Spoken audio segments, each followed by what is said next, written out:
Today's ceremony is in keeping with the customs and proud traditions of the Department of the Army. Ladies and gentlemen, please join me in welcoming our host for today's ceremony, General Cavoli.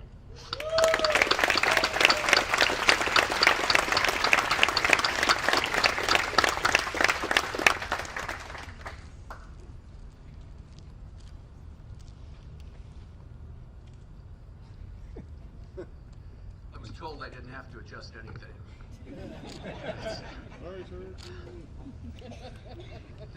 Thanks everybody for being here on this beautiful, cool North Carolina day. It's way too difficult to greet everybody. Eric, the fact that you came all the way up here is fantastic and is obviously a testament to Tony and Mel. Drew, thanks for hosting us. Thanks for letting me do this here. To all the general officers sitting here, all the admirals sitting here, Mitch, sorry, to all the retired officers sitting here, to all of the members of the class of '88 from West Point. That's the last time we're going to do that. But I thank you for cheering for me too. Thanks for letting that. To the Sergeants Major and to everybody else participating, thanks for being here today to honor Tony's service with us. To Tony's family, what a pleasure to get to know you all. To the best Tita, who introduced herself to me last night as I'm the best aunt. It's good. I'll let you guys guess who said that. But I suspect you're all the best. Tony, over the years, has spoken about his family with love and with affection, and has remembered his good, traditional, and faithful upbringing many times to me as we work through easy things and through hard things. Before we really go any further about Tony, though, we need to talk about Mel just for a sec. So, Mel, everybody here knows that it's not simply a platitude to thank a spouse and a family for their contribution to the service of an officer or an NCO. We know it's true, but sometimes it sounds insincere and kind of pro forma when we say it, but it's not. It's not. Tony would have been unable to be the officer that he has been and that he is today without you. And he steps out of the Army with you on his arm, and that means more to him than anything. I can assure you that, because he's told me that repeatedly. You've given so much. You have stood loyally and faithfully while Tony served abroad, while Tony served in combat, while Tony served away from you, and while Tony regretted being away from you. Your ability to withstand that, your strength, have always made him the indomitable force in any task that we've given him. So we love you. Thank you.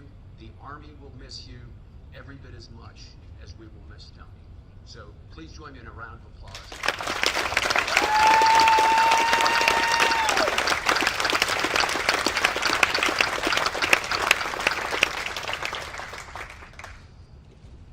As most of you know,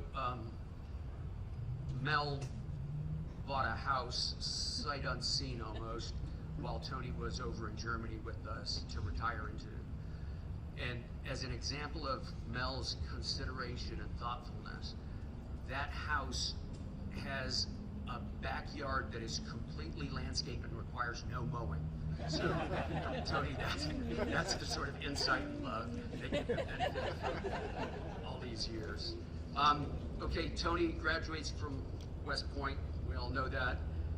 He has a brilliant career as an Army officer. In fact, he is one of the senior Army officers, the armor officers in the Army today. In and out of CAV units, Germany, Fort Knox, Fort Sill, Germany again, Bosnia, Army staff, Joint Staff Intern, 3rd Cavalry Regiment in Iraq, commanded 4th of the 2nd Cavalry, G3 of Army Europe, 11th ACR Commander, DCG of 7th ID in Afghanistan, Commanding General of the 3rd Rock of the Marne Division, And these are all great contributions that Tony has made. In peacetime and in war, Tony has shown himself to be a leader of our soldiers, to have a moral compass that points straight ahead, to have physical bravery and moral courage, and to display all these things in prodigious quantities. It's been a real pleasure to watch Tony work. I've been really lucky to watch Tony work in Europe, however. So Tony commanded the 7th Army Training Command in Grafenmeer, Germany, which is our premier training facility in Europe. During that tour of duty, Tony was responsible for multinational interoperability training. He had no compelling authority. He had no authority to cause our allies to come to train with Americans at this training center. But he had himself. And Tony's professionalism, his evident skill as a warfighter, his brilliance as an insightful and dogged trainer, and his interpersonal skills, his ability to attract people to himself personally, turned that command into a magnet for our allies. And it wasn't always that way. I know, because I had commanded it previously, and it was not that way. And that's not a platitude either, Tony. What you were able to do there for our alliance, I am reaping the benefits of today, years later, as the commander of the Allied Operational Force. So when I watched this, I realized that this was truly a special officer. In that job, Tony had another task. It was to develop a training center and a training methodology for the Ukrainian army. The Ukrainian army had recently, had a pretty vicious fight with the Russian army in 2014 and 2015. And the United States resolved to help them develop their army for future deterrence and warfare if necessary. And that task fell to Tony too.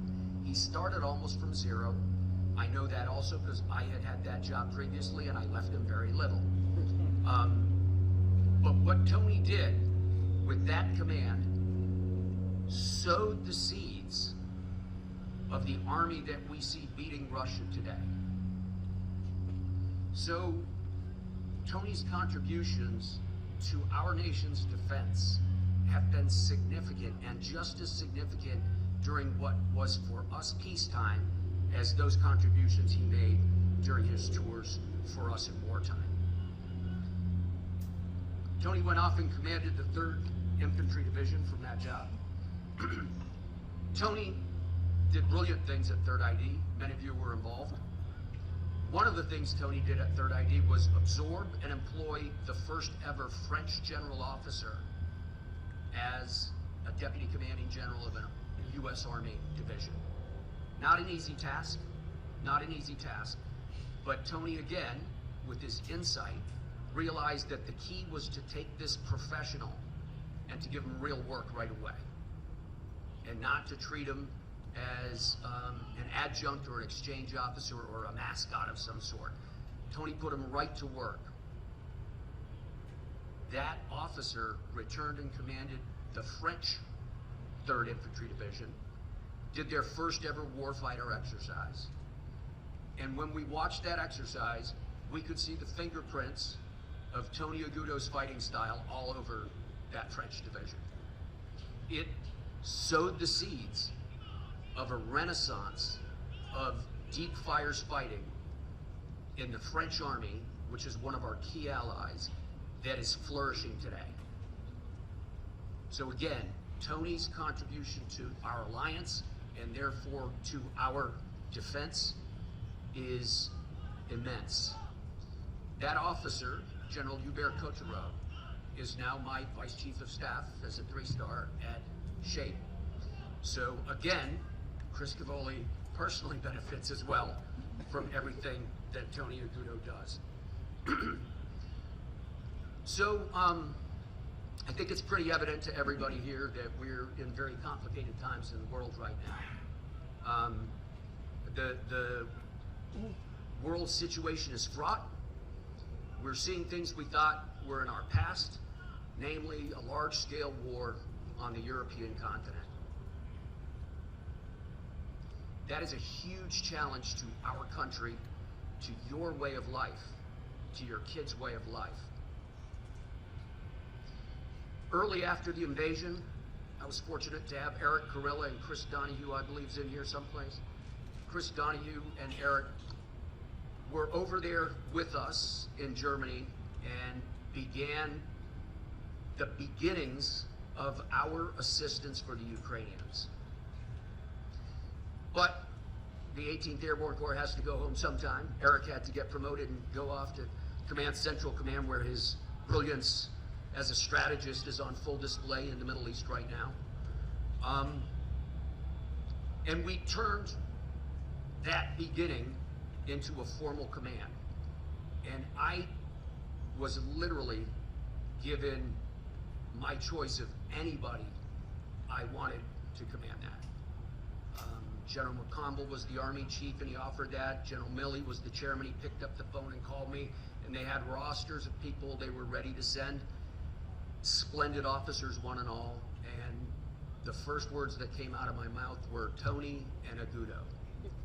I would not have picked anybody else to do that task at that time, Tony. Tony came over. I met with him at Andrews Air Force Base on a hot and sweaty day. That's a little bit of a pattern, I guess, with us at this point, Tony. And gave him pretty much his initial orientation to the task that lay ahead. Which I'm not super good with details, so a lot of times it's sort of airy guidance. I think it amounted to something like, make sure they beat the Russians. And Tony came to Germany and did exactly that. He ended up spending 2 years, again away from Mel, working day and night inside Ukraine and outside of Ukraine to advise the Ukrainian army in their operations, to give them direct assistance, and to provide for them the equipment that they so badly needed. It is not an exaggeration. It is not in any way an exaggeration to say that the success of the Ukrainian army, among the many things it's owed to, it's also owed to Tony Aguto personally. I know that because I watched him, but I also know that because President Zelensky has told me that. Minister Umerov has told me that, and I've seen it with my own eyes. Tony, I bring to you greetings from General Sierski, who thanks you, and who remembers you with a touch of nostalgia because of all the hard work you did together. I also bring you greetings from the chairman of the military committee of the North Atlantic Treaty Organization, Admiral Rob Bauer, who yesterday told me, that's what you're doing back there? You're retiring Tony? He's a fine officer, he's a great officer, and he did a lot for our world. So I'm not alone in talking about all the good things you've done, Tony. Many of you are aware, and I hope all of you will now be aware, that Tony had plenty left to give, and Tony had plenty of opportunities remaining in the Army, and that Tony Aguto, after a splendid career, decided to leave the Army on his terms, on his timeline, and with his wife. And Tony, that's just the most wonderful way to end a career. It's said that you can only leave with two things, really, in the end, your reputation and your loved one. And you're leaving with both. We will remember you. I've been lucky to know you, and our country has been lucky that you've served her in uniform. God bless you. Godspeed.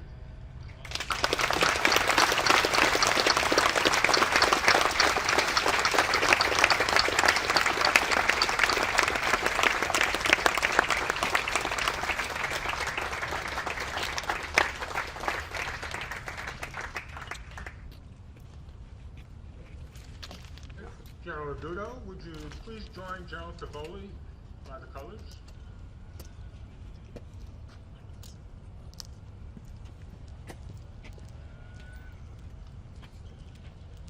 Ladies and gentlemen, please remain seated during the awards and retirement ceremony. Publish the order.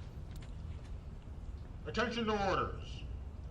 The President of the United States of America, authorized by Congress July 9, 1918, has awarded the Distinguished Service Medal to Lieutenant General Antonio Aguto, United States Army, for exceptionally meritorious service to the government in duties of great responsibility over a 35-year career, culminating as the Commanding General of the Security Assistance Group, Ukraine. His leadership and initiative, coupled with the relationship he built across the coalition, were critical to the breadth and responsiveness of international support to Ukraine. He personally ensured the highest quality of military advice, training, equipment, and sustainment to enable Ukrainian operations against Russian aggression. During his career, Lieutenant General Aguto demonstrated the highest levels of tactical, operational, and strategic acumen, and positively influenced relationships and operations across multiple theaters. He exemplified servant leadership throughout his career, with a passion for people and mission alike in turbulent and changing environments. His devotion to all service members, families, and civilians, the United States Army, and the nation is in keeping with the finest traditions of military service. His distinctive accomplishments bring great credit upon him, the United States Army, and the Department of Defense. By order of the Secretary of the Army, signed, Christine E. Wormuth, Secretary of the Army.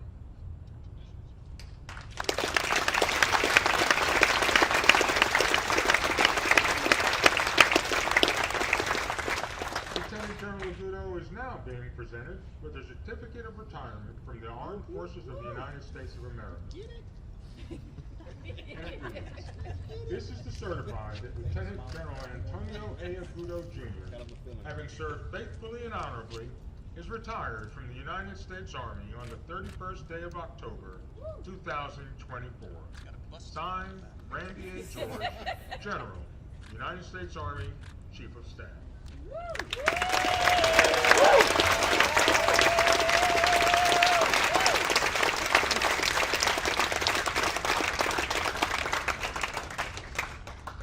General Cavoli will now present a certificate of appreciation from the President of the United States for service in the Armed Forces of the United States of America. Lieutenant General Antonio A. Aguto, Jr., I extend my personal gratitude and the sincere appreciation of a grateful nation to you for your patriotic service to our country. Your bravery and dedication in our armed forces helped protect your fellow Americans during a critical moment in our history and contributed to a world of greater security and growing prosperity. Your devotion to duty, honor, and country, in keeping with the long traditions of the finest military in the world, embodied the American ideal of selfless service. Our nation owes you an incredible debt. Your commitment and the example you set will inspire future generations to serve with pride and to keep our country secure. You represent the best of our nation, and I join our fellow Americans in saluting your honorable service. I wish you happiness and success in your next chapter. Signed, Joseph R. Biden, Jr., Commander-in-Chief.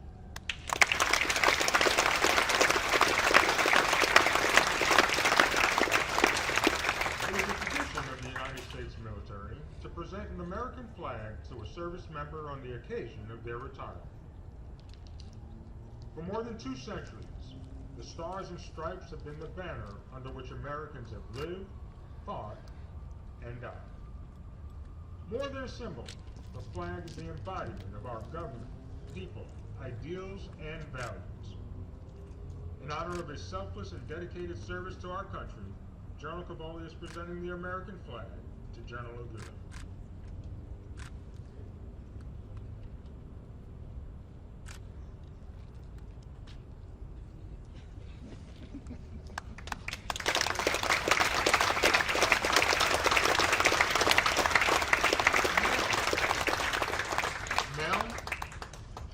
Mel, would you please come forward?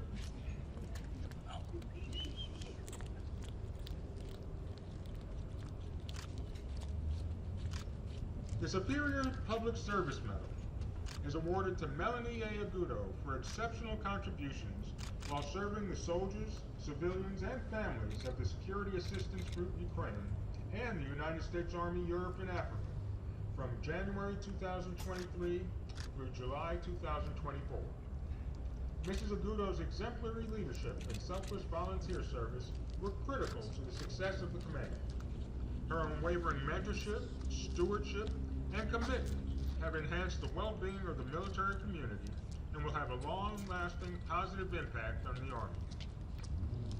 Mrs. Aguto's distinctive accomplishments and devotion are a great credit to her, the United States Army, Europe and Africa, and the United States Army. Signed, Christine E. Warman, Secretary of the Army.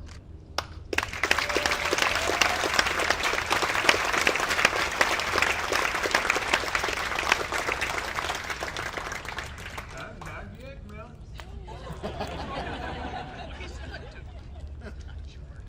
The certificate of appreciation is being presented to Mrs. Melanie A. Aguto. On the occasion of the retirement of your husband from the United States Army, you have earned grateful appreciation for your own unselfish, faithful, and devoted service. Your unfailing support and understanding helped to make possible your husband's long-lasting contribution to the nation. Signed, Randy A. George, General, United States Army, Chief of Staff.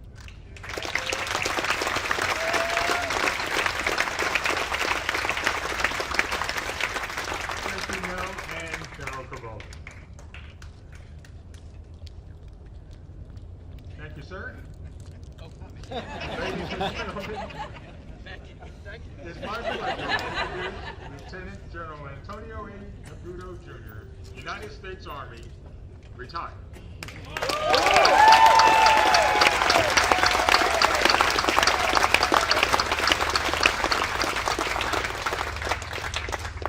Sergeant Major, I apologize, but I have a break protocol here for me. Let's get just a little too warm. Good morning. Good morning. Good morning. Good morning. Thank you. Good morning. My name is Tony Aguto, and I am a proud U.S. Army soldier. I'll do it. I'll do it. I'll do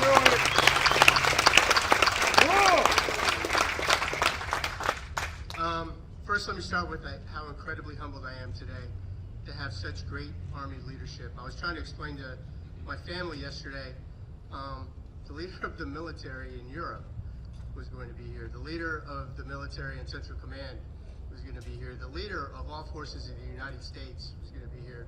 And the leader of all Special Operations Forces was going to be here as well.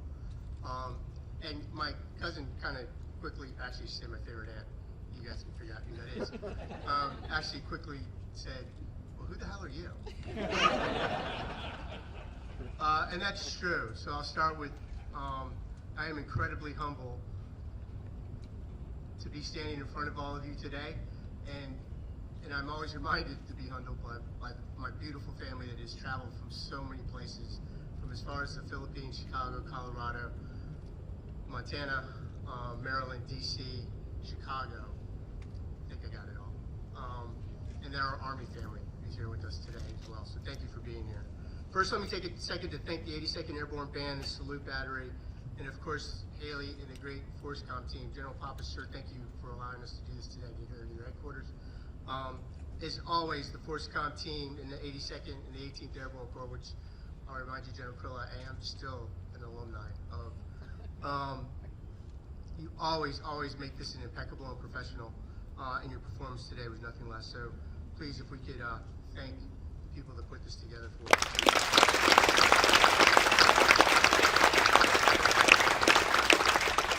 And of course, to Kevin and Myra, thank you for coming. Kevin was our chaplain in 1st Army, and when I asked him to come do this, he actually kind of got a little mad and wondered why I hadn't asked him earlier to come do this. But Kevin and Myra, thank you for keeping us straight all that time up in Rock Island, and thank you for being here today and your beautiful words. Melanie and I have been honored to serve with you, and honored that you traveled all this way to be with us today. Thank you. Thanks to my family and friends that are here. Way too many to mention, and thanks for those that are out there on the net. To Edgar Knobloch, Edgar, thanks for reaching out. The great mayor of Grafenberg, I know you're out there. Thanks for watching online. Thank you for your friendship over the last, I hate to say, decade. You and Gabby were always there for Melanie and I when we needed you. And we look forward to seeing you again one day and opening up our bar on a beach together. So thank you for being out there, Edgar. General Cavoli, thank you for the kind words, much more than I deserve. Thank you for making the trip to Germany and presiding over another ceremony for Mel and I. But really, thank you for the faith and confidence you've had in me as a commander. Anything that our team was able to accomplish was because of your guidance, your direction, and your freedom of maneuver to do what we thought needed to be done, and we couldn't have done that under any other commander. The security of Europe, the security of our free world, is due greatly in part to this leader and what I have seen him do over the last decade in leading Europe into a position to where they can defend themselves and be ready to defend themselves is due to the great leadership and, of course, the love of his beautiful wife, Christina. And, sir, I think we all owe you a debt of thanks and gratitude for what you have done in defending our world.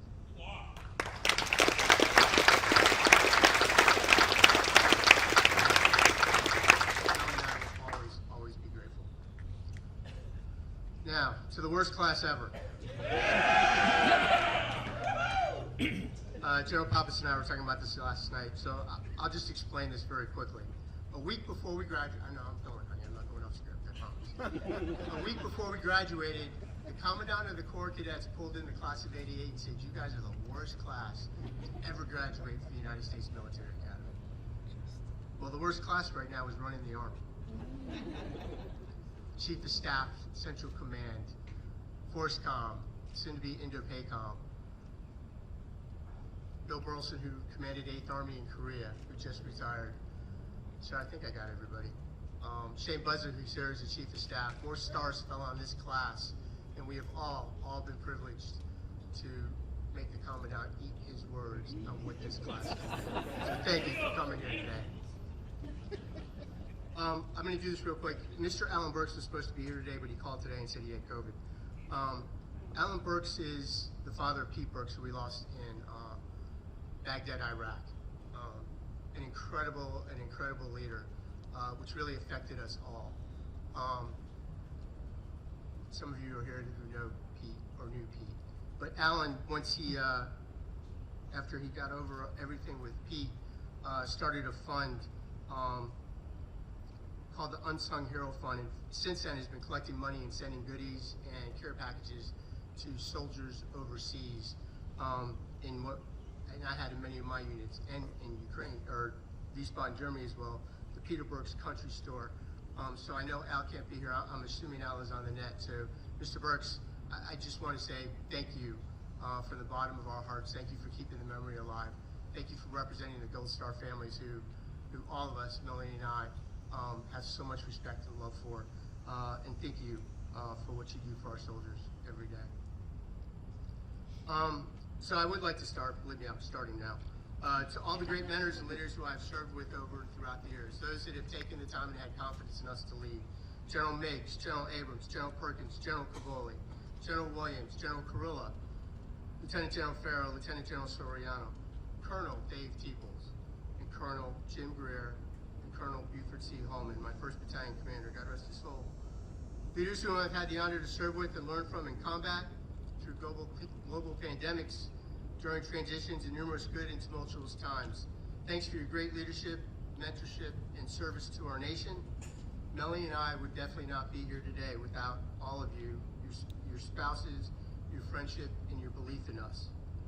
To Dave Teeples and Jim Greer, two of the finest leaders and people I know in this United States Army, thanks for being here today. It means a lot to Mel and I. Thanks for your leadership over the years. If more times than I care to mention, pulling my ass out of the fire, literally, up until the day I left SAG-U.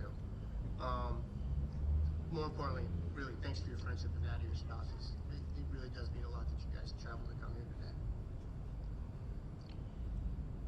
I found this hard to write, let alone say, but 36 plus years of service and 4 years at West Point, nearly 4 decades of service to our nation, 2/3 of my life, because my mother had to sign me into West Point at 17, have been spent in uniform in serving the defense of this country.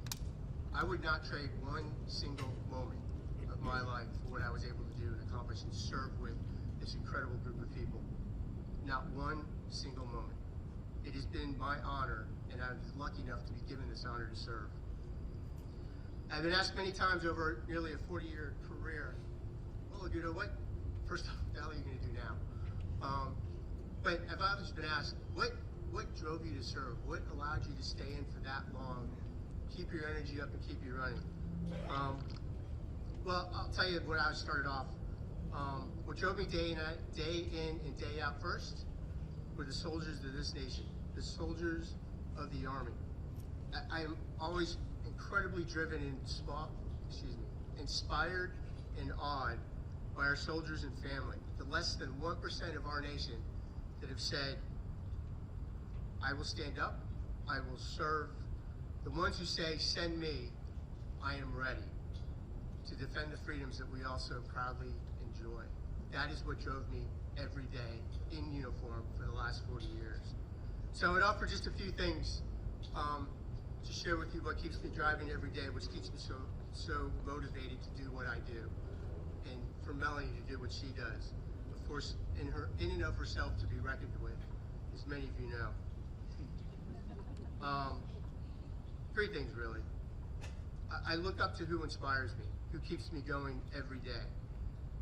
I look every day to what should I look forward to, what drives me to keep going every day. And then I always look to, well, who should I be like? Who should I chase? Who are my heroes? Every day in my life in uniform since the day I put it on in 1988. So who do I look up to? Many of you heard me say this, but I believe being in the Army is all about the stories. It's all about the stories you get to live and create with the people you love and serve with. It's all about the stories that you're proud as a grandfather to bounce your grandchild on your knee and tell them the stories. Remember what? We serve for those stories. Well, so I want to start with just a little story here. So I joined the military based on the service of my grandfather, and I've never been able to get through this without tearing up, so I'm going to apologize now. My grandfather was a Filipino scout, and I will caveat all this with, this is Aguto folklore, so it's probably only 70, 80% true. I did, however, thanks to Jose, got to read part of his memoirs here, which I didn't realize until just recently he kept. But my grandfather was a Filipino who literally walked to the sounds of the guns. He walked from his farm to the unit that he wanted to serve with. He fought with the Americans as a Filipino, and then when MacArthur had initially departed the islands, he was interred in a Japanese prison camp. As a part of the Bataan Death March, my grandmother then had 4 children, my father being the baby. Managed to keep the family safe and somehow get food and supplies to my grandfather while he was in the prison camp. Later, he was released from that camp, and my grandfather continued to resist the Japanese as a fighter. As the U.S. Army came back, he became a company commander in the U.S. Army and was part of the 141st Division that participated in the offenses that eventually drove the Japanese from the Philippines. My grandfather and my grandmother raised 7 children. All of them migrated to the States at one point in time, Saudi Arabia and Canada. They raised 30 grandchildren. About half of us at one point in our lives have all served in the military in honor of our grandfather.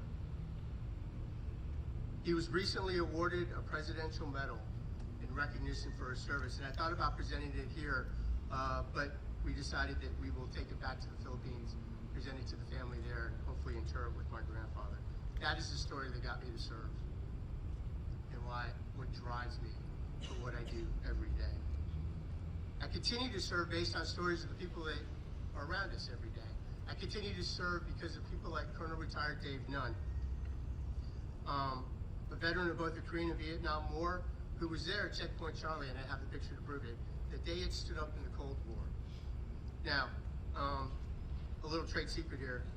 It's really not a secret. He had a lot of reservations about me marrying Melanie. As a decorated and storied infantryman in combat, he was a little more than set back at this audacious cavalry officer who rode up on a motorcycle, had the gall to ask for his daughter's hand in marriage. I'm sure some of you infantrymen can relate. relate to that.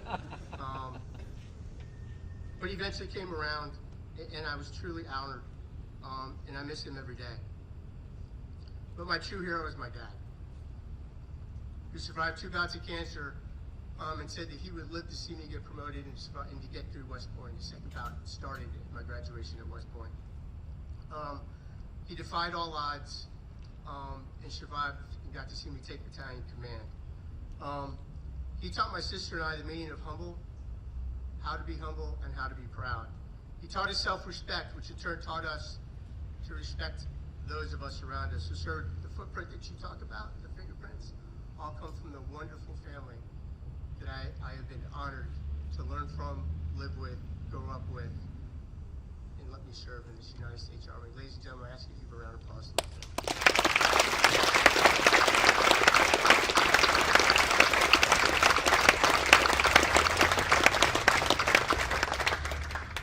But not just them, I am honored and inspired today, every day, to live the stories of some of the greatest battle buddies any leader in the Army could have. Matt Clark, Jr., where are you at? Andy Yoder, John Hurtado, Clint Reese, Mark Morris, Kevin Muhlenbeck, J.D. Donovan, Roger Phipps, John McDwyer, Fen Fenderson, Terry Tillis, Mark Jackson, Jeff Jurasek, Mike Adams, God, he's not here, Dan Barnett, Punk Bolton, C.D. Donahue, Charlie Costanza, Paul Calvert, Ross Kaufman, and Bash Bassam. The list can go on, and I can talk to you all about them from day in and day out, all morning long. I just can't tell you how much all of my battle buddies, our battle buddies, while in service to the military, has had such a significant impact on Mel's and my life. Thank you. Thank you for being there when we needed you the most. And thank you very much for helping us survive this great military experience. So what do I look forward to every day? Well, I look forward to that part of the day when I can talk to my better half.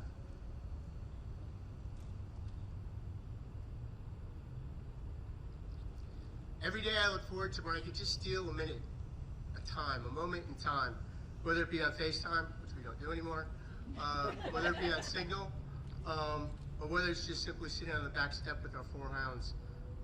She's my best friend. She is my family and the love of my life. Melanie, thank you, honey, for always standing by me and not flinching once. For every time that I said I had to go, I had to leave. Take care of the house. I'll see you in a few years. No matter the assignment, the deployment, the time away, you are always there with your love and your support. Melanie, however, I'm going to brag on her for a minute, is a force within her own right and serves within her own right. She's recognized as one of the top 50 VA loan officers in the United States. Top 50.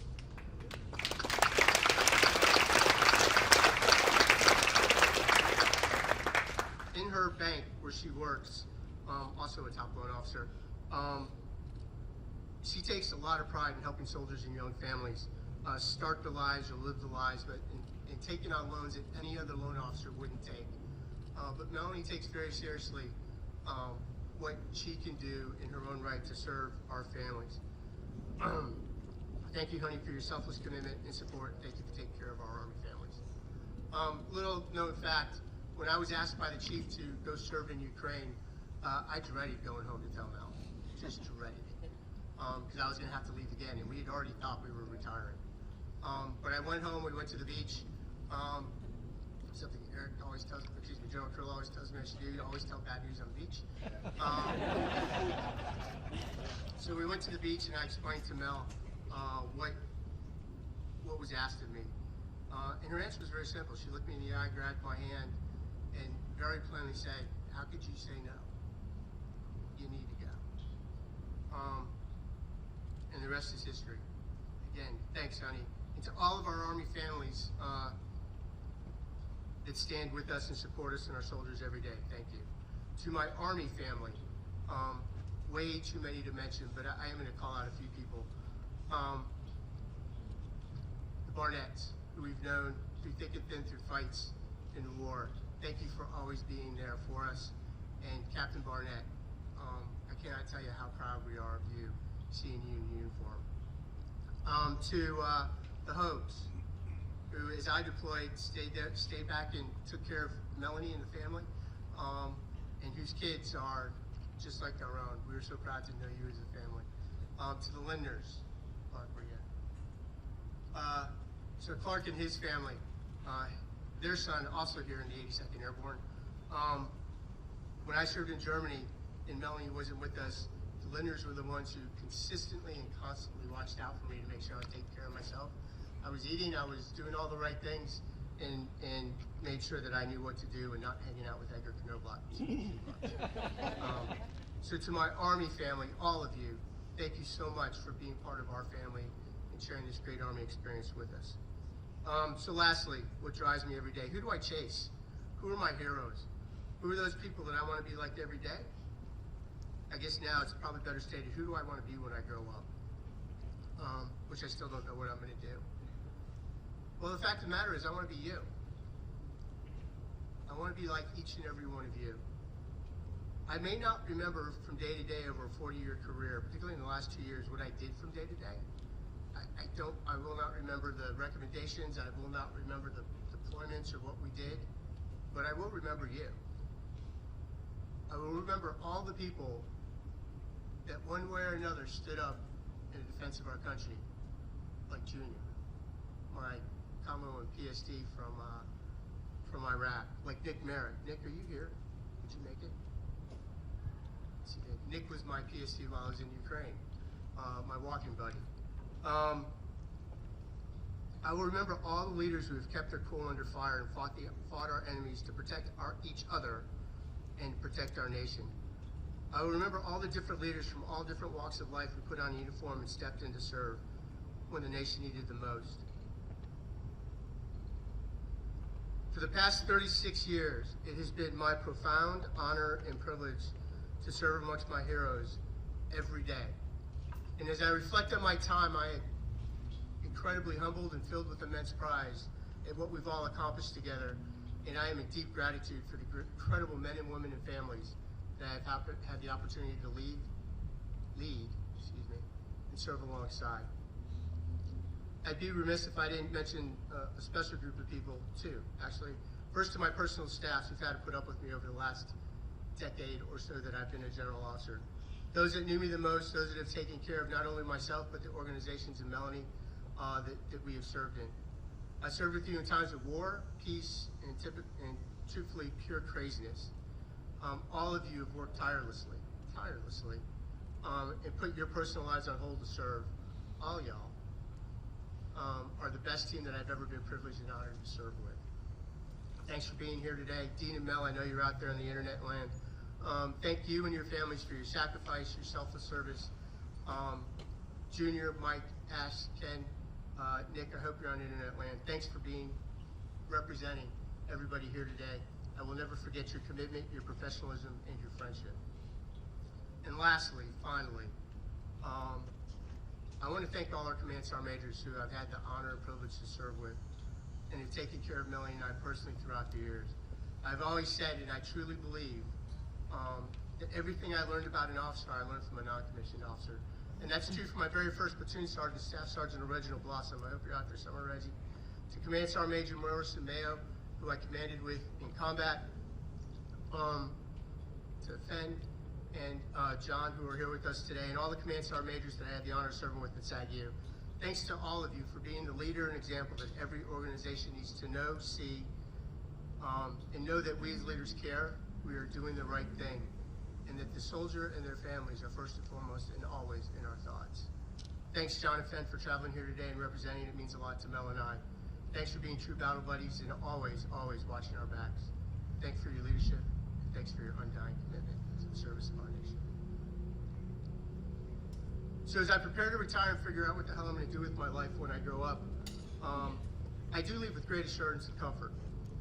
I have complete confidence that our military is in good hands. It's in the hand of great officers, non-commissioned officers, and leaders whom I have had the honor to serve with for the last 4 decades. And I absolutely know that you are the right leaders at the right time to protect this great nation.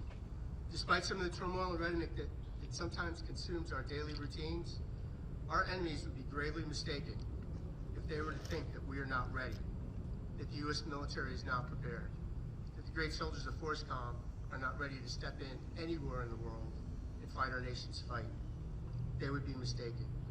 This is our house. We protect our house. And it has been the greatest honor of my life to serve alongside each and every one of you and your families every day. Thank you for what you do. Steel Tigers, Blood and Steel, always ready.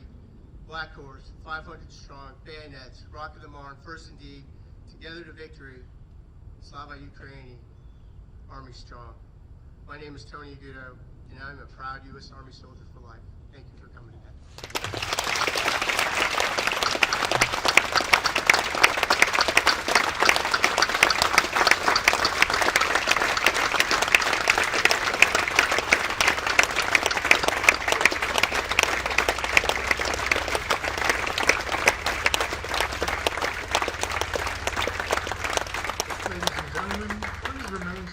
For the benediction by Chaplain Forrester.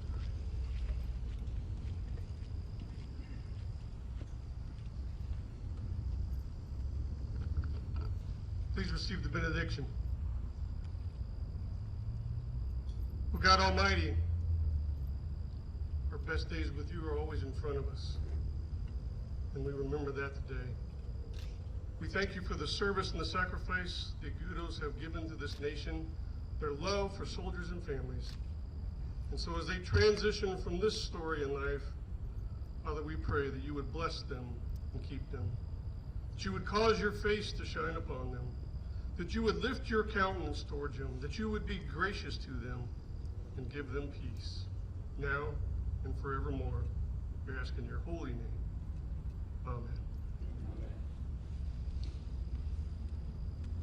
Ladies and gentlemen, please be seated. The band will now play the retirement anthem.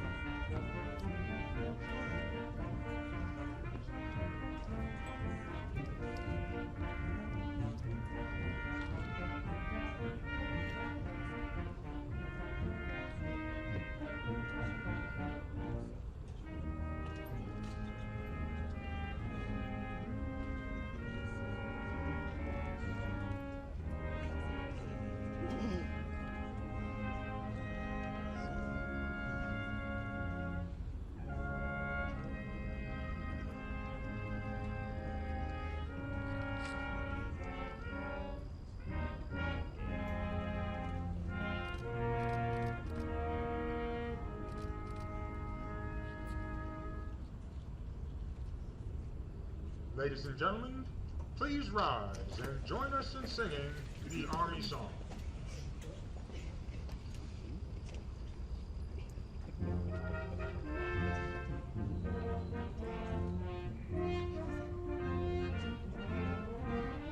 March along, sing your song, we're the army of the free.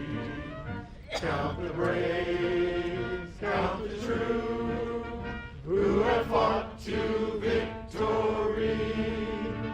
We're the army, proud of our name. We're the army, and proudly proclaim. First to fight for the right, and to build the nation's might, and the army goes rolling along. Proud of all we have done, fighting till the battle's won, and the army goes rolling along. And it's high, high, hey, the army's on its way. Count off the cadence loud and strong. For wherever we go, you will always know that the army goes rolling along. Ladies and gentlemen, this concludes our ceremony.